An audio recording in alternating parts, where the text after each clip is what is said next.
Okay, तो अभी हम देखते हैं कि ये इलिस्ट्रेटर के ऊपर फूल पत्तियां हम कैसे बना सकते हैं बेहतर तरीके से। अब देखो, इसके बनाने के दो तीन तरीके हैं। एक तरीका तो ये है कि आप इसको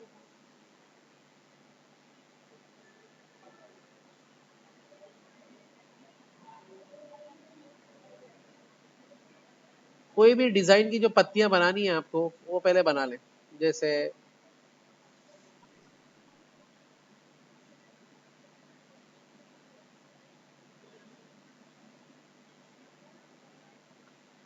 यह हमने पत्ती का डिजाइन बना लिया।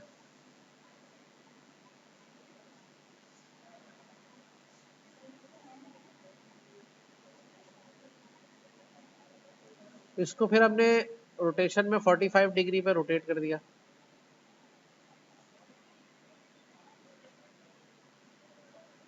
फिर इसका रिफ्लेक्शन ले लिया।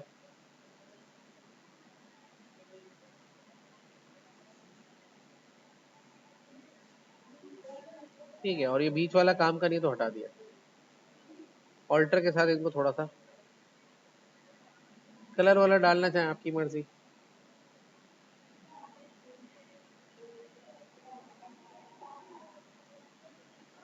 स्ट्रोक्स को खत्म कर दें।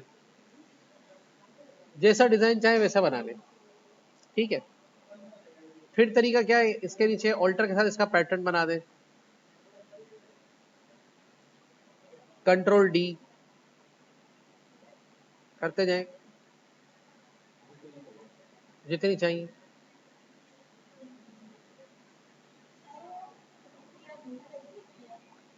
मतलब डिजाइन जो चाहे बनाओ। तरीका बता रहा हूँ कि इसको कैसे रैप अप करते हैं। आप विंडोज में जाके ब्रशेस का एक पैनल है वो खोल लें। ब्रशेस पे क्लिक करें। यहाँ पे क्लिक करके इसको सेलेक्ट करें। इसको ऐड कराएं। यहाँ पे 8 ब्रश के तौर पे ऐड कराएं। ओके करें। बस का नाम रख लें जो भी रखना है। ये ऐड हो गया इसको। सही है। आप कोई भी शेप लें जिस पर आप ये लगाना चाह रहे हैं। सर्किल लिया हमने। डायरेक्ट सिलेक्शन टूल लिया।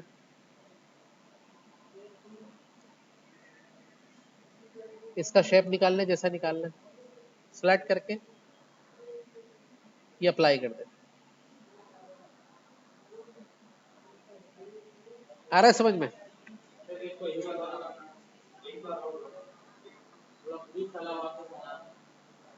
आसान है ना ये? तो उस शेप के हिसाब से अकॉर्डिंग घूम जाएगा ये।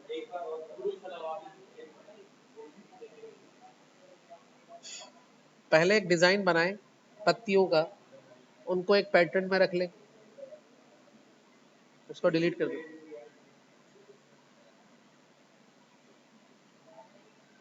फिर उस डिजाइन को सेलेक्ट करके जो पत्तियों का पैटर्न बनाया है उसको उठा के इसमें ब्रश पे ऐड कराओ। 8 ब्रश के तौर पे। और उसको क्या कर दो। अब अगर तुम्हें लग रहा है कि फ्लिप अलोंग या करना है इसको अक्रॉस, तो ये भी लगा सकते हो शेप। ये ऐड हो जाएगा इसके अंदर। फिर एक शेप निकालो जिस शेप पे लगाना है उसके आउटलाइंस, और जस्ट क्लिक कर दो उसके ऊपर।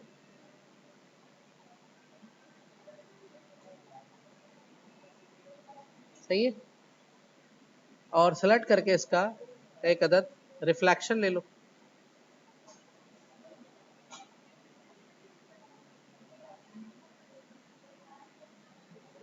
बन गया। डिस्टेंस सेट कर लो।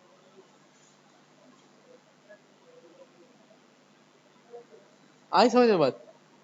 तो वो एक एक लगाने से बेहतर है टाइम बचाओ और इस तरह बना दो। आप कोई और शेप लेना चाह रहे हो फॉर एग्जांपल, जैसे कि इस तरह का शेप लेना चाह रहे हो।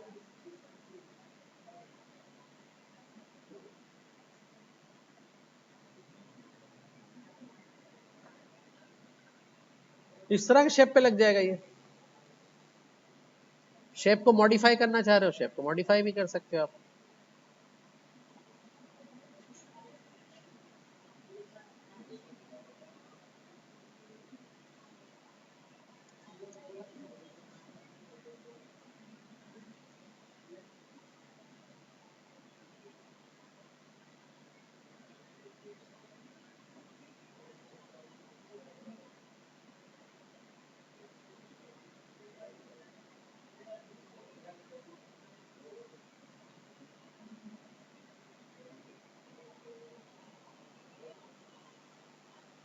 सही है।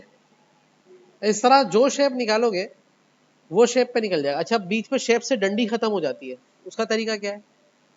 इस शेप की एक डुप्लीकेट रख लो, अब लगाओ, और फिर दोनों को सिलेक्ट करके इसको बेस बनाओ, left right top bottom centre कर दो, तो बीच की लाइन भी आ गई इसके अंदर। ये बात समझ में आ गई सबके? ठीक है। इस काम को करने का एक और तरीका भी है, वो तरीका सर्किल के लिए है। ये तो जिस शेप पे चाहे आप लगा सकते हो, जैसा शेप चाहो वैसा डिजाइन चाहो उस पे लगा सकते हो। जैसे एक सर्किल है, इसमें से हमने ये 2 पत्तियां ले ली, दोनों पत्तियों को लाके इसकी बेस पॉइंट पे रख देते हैं। बेस पॉइंट पे रखने के बाद हम इसको थोड़ा जूम कर लेते हैं। उसके बाद हम यहाँ से लेते हैं एक अदद रोटेशन टूल। रोटेशन टूल लेके इसकी बेस पॉइंट पे इसका जो बेस पॉइंट है रोटेशन में सेट करके, ठीक है। अब हम लेते हैं यहाँ से रोटेशन टूल, ऑल्टर शिफ्ट के साथ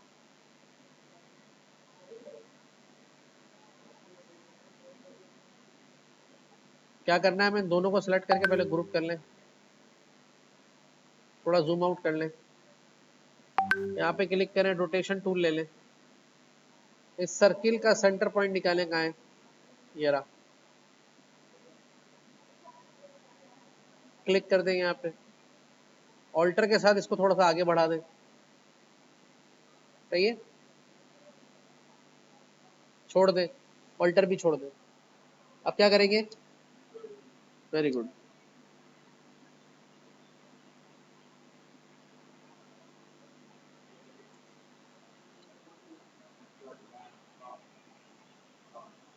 ऐसे करके बना, ये दूसरा तरीका है इसका, ठीक है। अब इसको क्या करेंगे, डायरेक्ट सिलेक्शन टूल ले लें,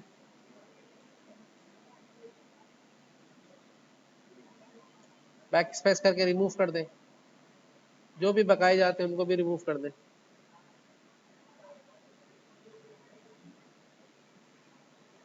अब इस पूरे को सिलेक्ट कर लें और रिफ्लेक्शन ले लें, यहाँ से ऑल्टर के साथ यहाँ पे क्लिक करें, कॉपी, सही सिलेक्ट नहीं हो, पूरा सिलेक्ट कर लें सही से, रिफ्लेक्शन ऑल्टर के साथ यहाँ पे रख के कॉपी,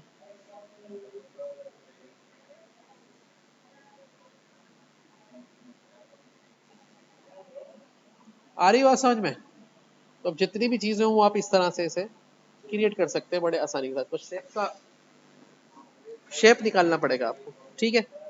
कोई सवाल पूछना है तो पूछ लें।